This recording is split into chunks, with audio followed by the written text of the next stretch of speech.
In today's video, I'm going to show you how to analyze regression in Google Sheets step by step.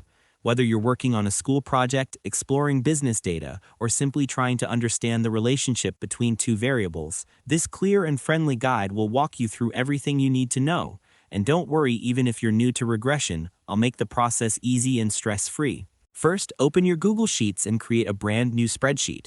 Once you're inside, go ahead and enter your data.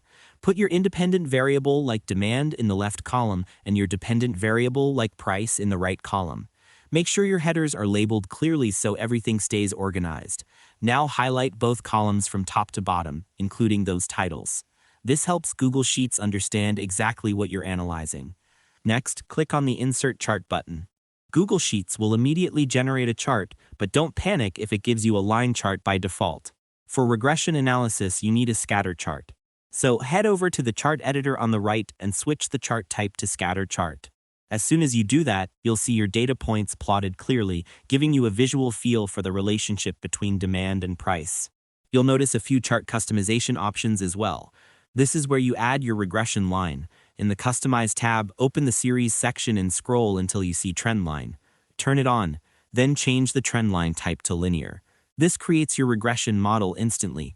You can also check the box that says Show R if you want to see how strong your model is. Super useful in academic and business settings. To make the process smoother, here are a few quick tips. Make sure your data has no empty cells, ensure your numbers are formatted consistently, and double-check that your independent variable is always on the left.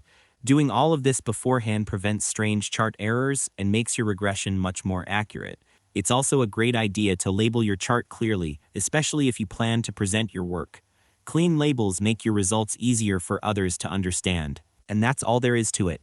By following these simple steps, you'll be able to run a full linear regression in Google Sheets quickly, easily, and with confidence.